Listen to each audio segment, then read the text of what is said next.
Any questions What? from last? Makes me nervous. I feel like I'm gonna do something weird. You guys aren't like Aaron where you're constantly, your head's just like, He's gonna hear me mouth breathing. it's bad in some of the videos you see me on Reddit, just like, Oh my god. so I try to sit behind it. That's funny. No one can see my bad attention on it.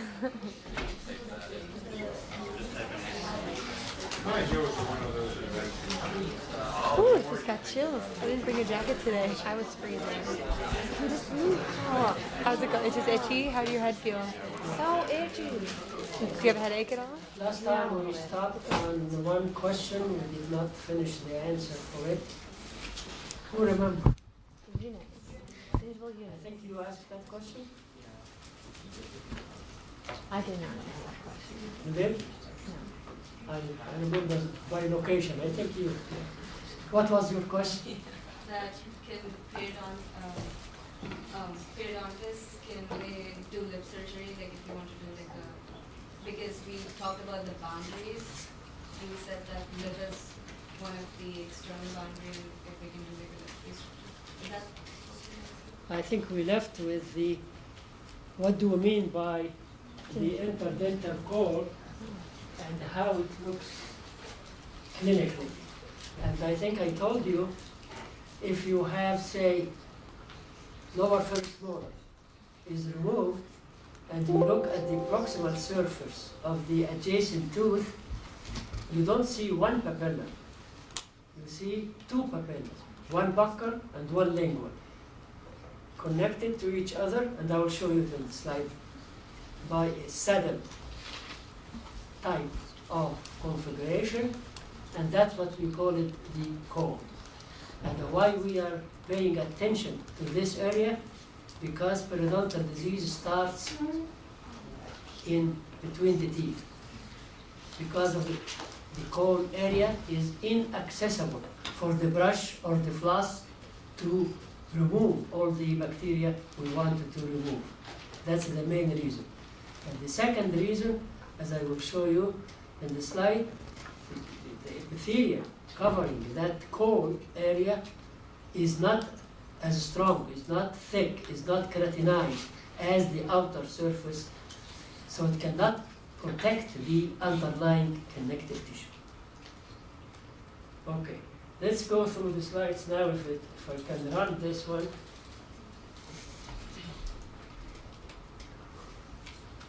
Does it move? Go ahead. Okay. Another thing you have to know about the attached gingiva,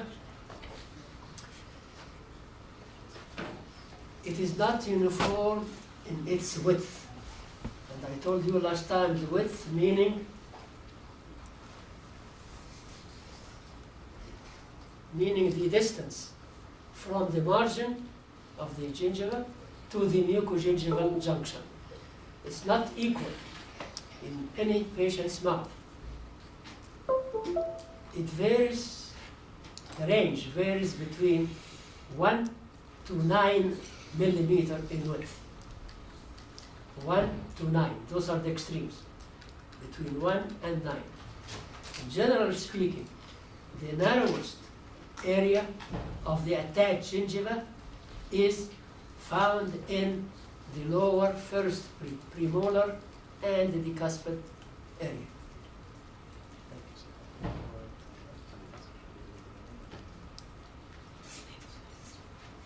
And the highest or the widest area is on the labial surface of the upper centrals and laterals.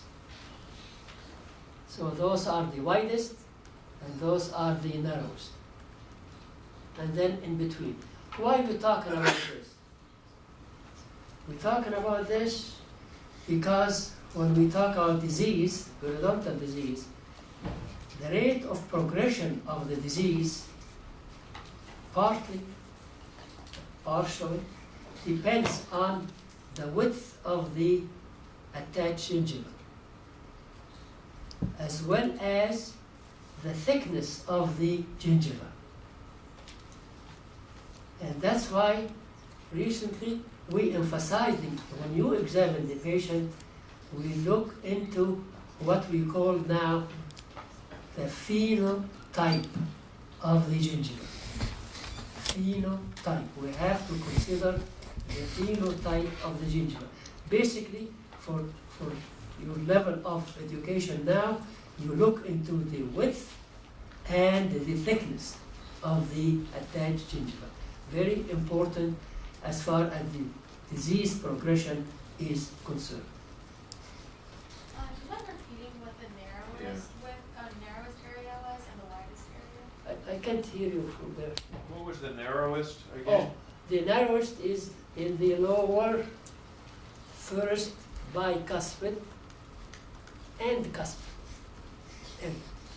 And the widest in the labial surface of the central and the lateral incisors. Thank you. Yeah. Is it mandibular or maxillary? Maxillary or mandibular? Upper, Upper. maxillary. Upper is the widest, mandibular is the narrowest in the lobe. Train your eyes when you examine the patients, when you go to the clinic, to look into those, because those play an important role in the treatment when we reach that point.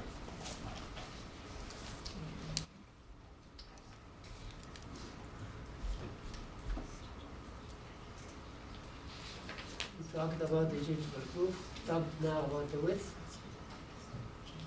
Something to remember when you examine your patient, when you look at the palatal surface of the upper. The upper of the maxillary, we call it the palatal surface. In the lower, we call it the lingual. So in the palatal surface, there is no mucogingival junction. So the whole gingiva on the palatal surface of the upper teeth are all keratinized gingival tissue. There is no mucogingival junction. That's important to know too.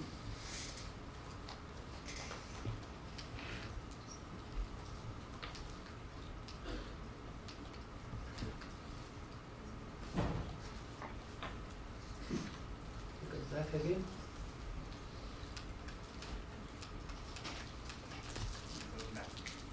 That's fine. The other side, other side.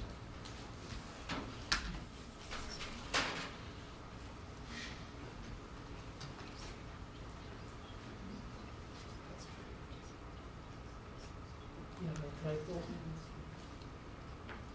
We'll move to the next slide. Okay. When you examine the gingiva, this is very, very basic information you should know from the beginning. You look into the gingiva from 4 points of view. You have to characterize the gingiva under 4 sub-areas. You look into the color. You look into the contour. You look into the surface texture, and you look into the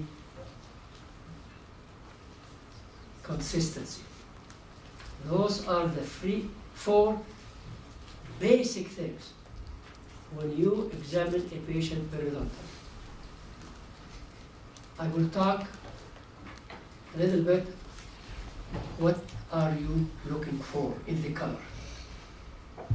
Remember, we are just starting learning the healthy, normal tissues, not disease. Keep that in another lecture, we'll talk about this. The color of the healthy gingiva in general is best described as pale pink. It's pink in color. Pink in color. And if you want to be more specific, we call it pale pink. And in some of your textbooks, you will say the term coral pink in color. When we always, most of the time, when we talk about clinical sciences, I want you to learn from the beginning. It's not always a black and white. It's a range. We always deal with a range. And that's why you have to be familiar with that range in order to differentiate health from disease. You can't have something healthy, and because it is in the extreme range, and then you say to your patient, oh, you have diseased gums, you have to do this and to do that, to correct it. That's within the normal range. And that's what makes a difference between practitioners or dentists who are knowledgeable versus who are less knowledgeable. And that's why you hear the term about physicians and dentists. We depend many times on clinical judgment. It's not black and white. It's a judgment. That makes our profession different from statistics, from math, from all the other things you learned in the past. And that's why also sometimes patient is advised to seek a second opinion, to seek another physician or another dentist. He wants to have second opinion. If you're talking about disease versus health, as a patient, I would like to know. It's a big difference. Because the treatment may be very complicated, may be very expensive, may be painful, may not be as predictable. So you can, the patient will talk with his friends or her friends, and she said, see another, then see what he's going to tell you. And that's legitimate. And there is no right and wrong. It's a range, judgment of that range. So the color is usually pale pink in color of the gingiva.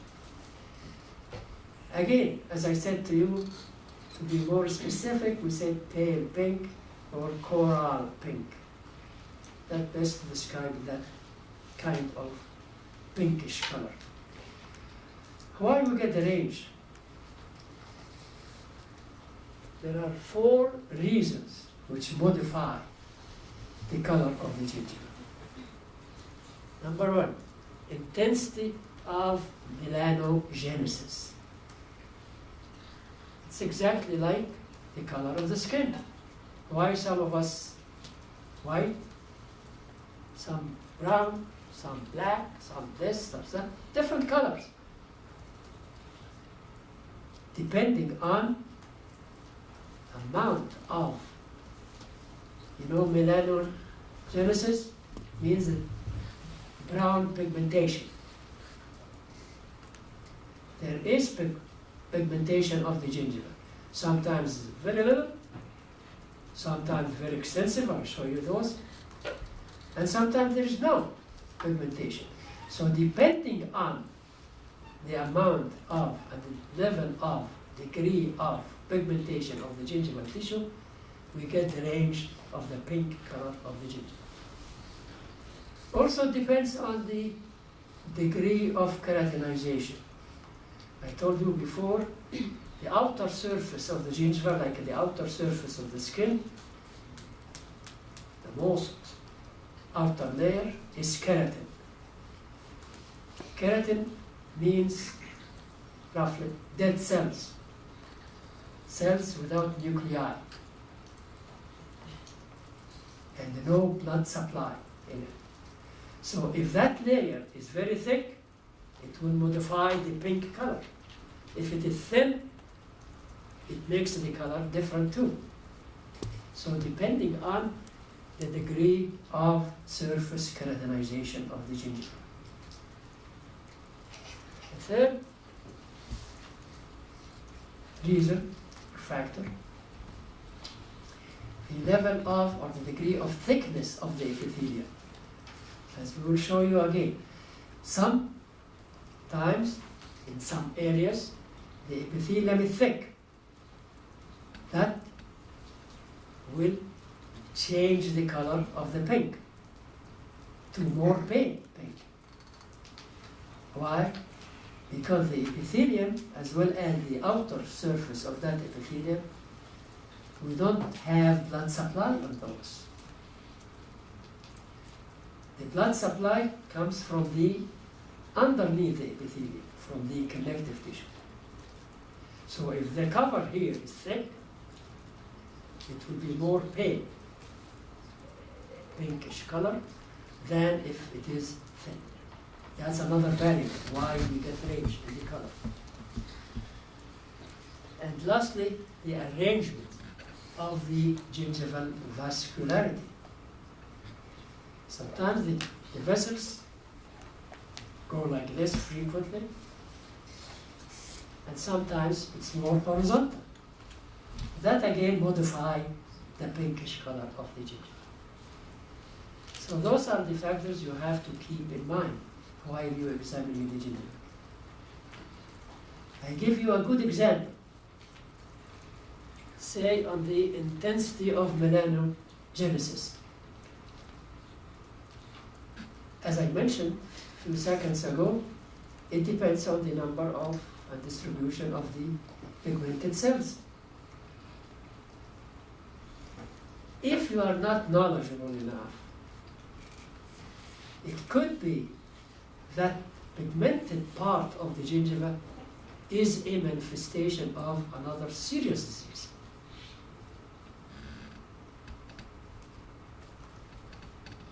The example will be if you heard about Addison's disease. You heard about Addison's disease? Yeah. That's a severe disease of the adrenal gland. Insufficiency of secretion of the adrenal hormone could lead to Addison's disease, which is a serious condition. So you may, if you are not that knowledgeable, you will say, oh, this is physiologic pigmentation, or vice versa. That's a good example to illustrate that significance of knowing all that stuff. Let's see if we do it right. Here is a good example. Two patients, two mouths here, of two different patients. This is pink. This is not quite pink. This pink is not like this pink, right? But both are healthy. Both are healthy. It may be there is some pigmentation, and obviously pigmentation will be seen more among African Americans and less among Americans, Native Americans, and in between in the Middle East. That gives you the range of changes of the color. And this is just an example.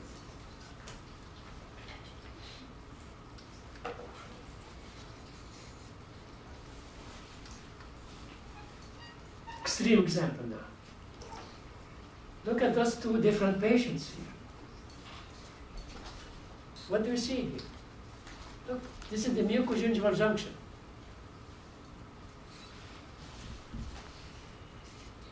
The line of demarcation between the attached keratinized gingiva and the alveolar mucosa. Very, very brownish in color. Pigmentation has a tendency to occur on attached type of gingival tissue. More tendency. Tendency means not always the case. Remember, in clinical science, no black and white most of the time. We wish, but it isn't. Range, always there's a range. Look at the pigmentation. Partly pink, here, here, here, and partly brown pigmentation. Look at this patient. Some spots are more black. This patient happened to have Addison's disease. And you may be the first one to pay the patient's attention to it. Then you can refer the patient to the endocrinologist. He will do the tests for the adrenal function and may prove this patient has Addison or not.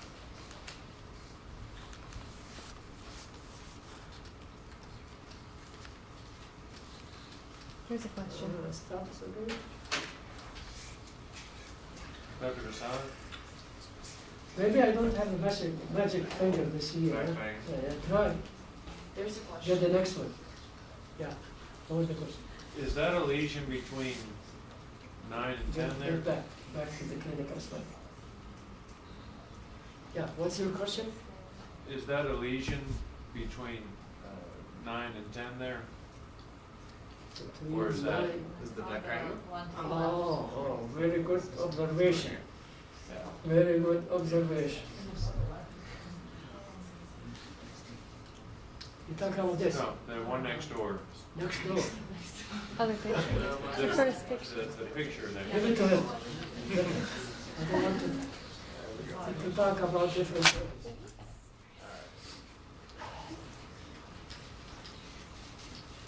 That is no. You lost it? I'm glad you're number 2. You're probably tall enough. You can Because voice it's it. so simple. Okay, is this a lesion here? Oh, very good. You're talking about this one. And is this a lesion here? So this and this, are those normal or are those abnormal? Oh, boy. Very good observation. 9 and Very good 10. So observation. between 9 and 10? There's 22 and This is 21. I not think the I purpose might have of my this numbers lecture wrong, here. but you're, those two. This, although this is not the purpose of the lecture, but because it's a good question, I will answer it to you shortly. This patient also happened to be diabetic. Oh, High blood glucose level. And one of the characteristics or manifestation, oral manifestation of uncontrolled diabetes is, as you see it here, granulation tissue protruding from the pocket. If you are that observant, you ask the patient first thing, are you diabetic? When did you last time check your blood? When did you last time you saw your physician? But this is a different talk, but very good. Where is the other area? right there, yeah, that, This one? yes, sir. This is inflammation or part of the freedom here. That's not significant, but this is very good.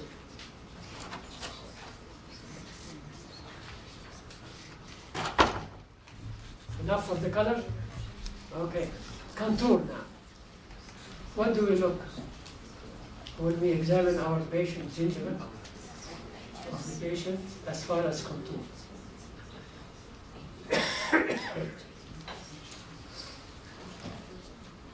Another term you will see for the contour, form or shape or architecture. That's the same meaning. The same term. When you describe the, or examine the contour and try to describe it, you have to go back to the basic knowledge which we said last week. The gingiva has 3 parts. Free gingiva, interdental gingiva, and attached gingiva. Each one has to be described because it's different. Very important to know the architecture or the form of the normal healthy gingiva. I'll show you on those slides the interdental gingiva and the shape, and when you look at the cone area from the proximal surface. Let's go through slides. Here. The interdental papilla. Look at this one. This is a characteristic, beautiful, healthy interdental gingival tissue. So far, how did I know? The color is the pink color. As far as the contour, it's pyramidal in shape, like the pyramid. I'm examining it from the labial surface. It has a tapered or very slightly rounded tip. It's also filled completely the interproximal or interdental space. Those are parts characterizing a normal, healthy interdental gingival tissue. Very important. Because of disease, when the disease starts early, you start to see changes in all those characteristics we just mentioned.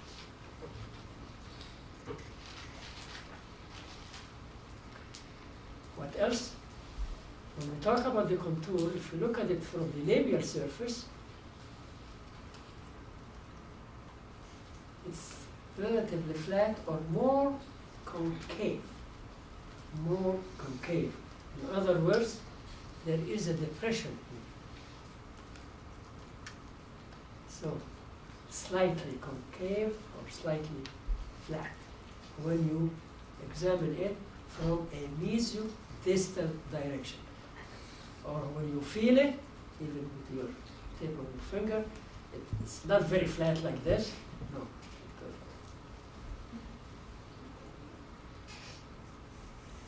Those are called, as you saw it in the diagram, the interdental grooves. That's the concavity represent an interdental groove. What is the function of the interdental groove in healthy gingiva? It acts as a spillway to deflect the food. It doesn't get stuck on the outer surface of the gingiva because of the toxins. So that's a normal, healthy characteristic. In disease, those interdental grooves disappear. And we'll talk why it disappeared. Where did it go?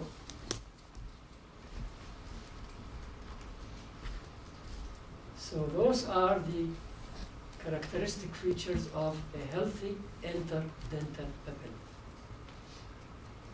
Here should be the width of the keratinized tissue. Look, some wider, some narrower.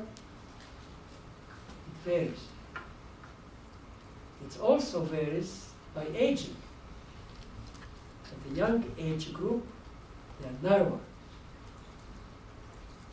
When you get adult, and it will become a little larger or wider. That's another characteristic of when we talk about the phenotype of the gingiva. We stressed upon in the last meeting in the classification the role of the phenotype of gingiva of that patient you are dealing with. And since it has a component and role in the progression of periodontal disease, and since it varies from one person to the other, we try now to do or to say, or we offer what we call individualized medicine. Individual. We don't treat one disease the same way everybody. That's old-fashioned. That's wrong. At that time it was okay because we didn't know more. The trend in medicine and dentistry is individualized. Every patient we have. That's why the range is important. Understanding of all those details which we did not know a few years ago.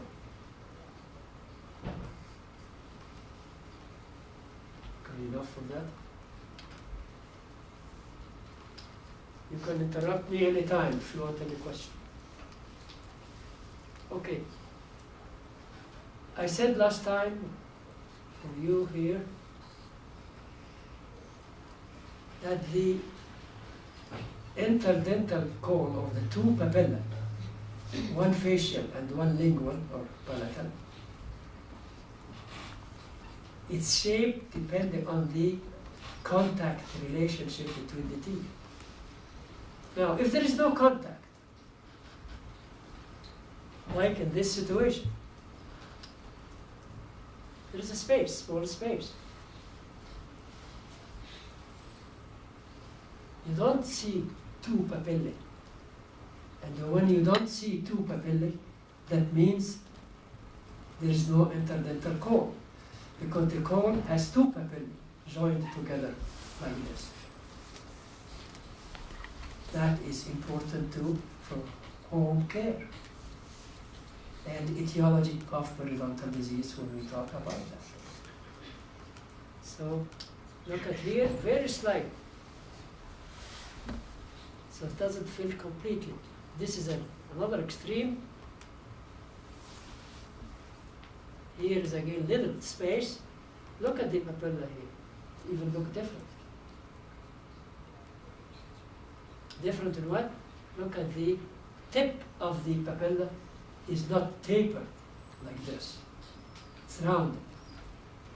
That's sign of disease. Good question. Sort of unrelated. Can I say it? Yeah, go for it. For the number 9 up there, the indentation, is that like an unfused mamelon, or is it, like, could a fracture just be that small peak? Oh, that's a very good question, although this is not the topic of today. Right, sorry, slightly unrelated, but So still they're working on finding a portable mic in the new school, by the way. Very, very equipped with high types of mics. So let's see the closest.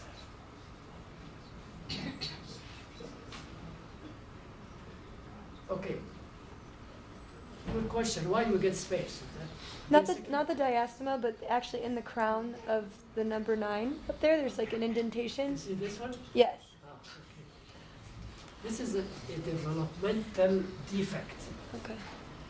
That's when sometimes when you study embryology of the tooth, how the tooth is formed. Sometimes two teeth, can you hear me? Mm-hmm. Two teeth will fuse together. We call it gemination. Mm-hmm. You learn that in your pathology. So that is a developmental. That's another topic. Don't Gotcha. get confused. Okay. with it. I have a question. Yeah. So for the picture B, there's no papilla, so what do we call that area then? Do we still call them, Oh, like this one? yeah, This is the question. What do I call it?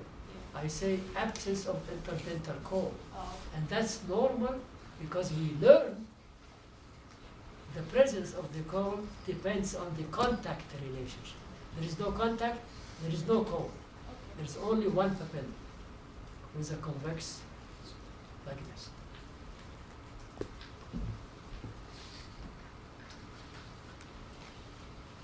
Okay. Here is a very good picture to illustrate the cone for you, because it needs some imagination. Here is the example. I told you if you remove the molar, you see the buccal interdental papilla and the lingual or palatal interdental papilla joined by that interdental tissue. One is shallow, one is deep, depending on the contact relation, position of the contact, and pressure, width, etc. And this is a good real example, histology. meaning the buccal papilla here, buccal interdental papilla, and here is the lingual interdental papilla, joined by that depression or concavity. The whole structure is called the cone. And I told you why the cone is important. Look at the concavity here.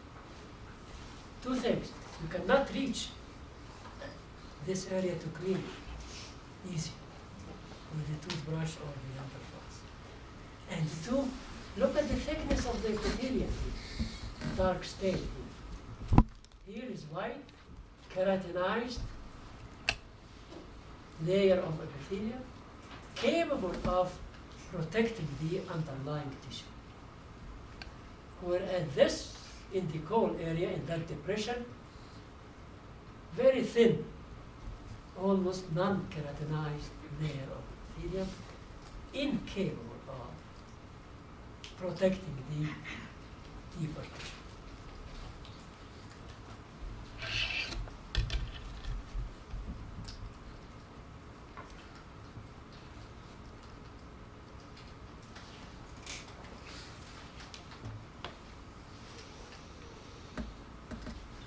Okay, this is a good illustration of no space or no contact relation. There is a space interproximal. Like this, like this. You see one papilla. See the convexity here? One papilla. Advantage of one papilla here, look at the covering epithelium, thick and keratinized, capable of protecting the underlying tissues in health.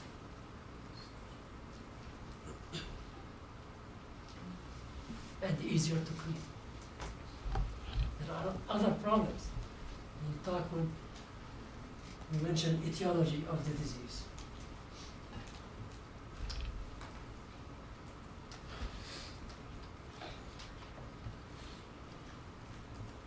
Enough for contour of the tissues? One word about the contour of the attached gingiva. Again, if you pass the tip of your forefinger here, you don't see the attached gingiva flat like this. It's ups and downs. Convexity and then concavity. Convexity, then concavity. Why is that? What makes the gingiva not flat? The roots are not flat.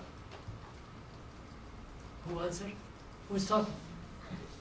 Didn't mean that to be that loud, but the roots are not flat. Very good. Very good. The gingiva over the roots become more prominent. So it's convex. And the space between two roots, there's no root. It's more concave. That's why it looks like that under normal healthy conditions. So the areas of convexity faces the prominence of the existing root of the tooth. In between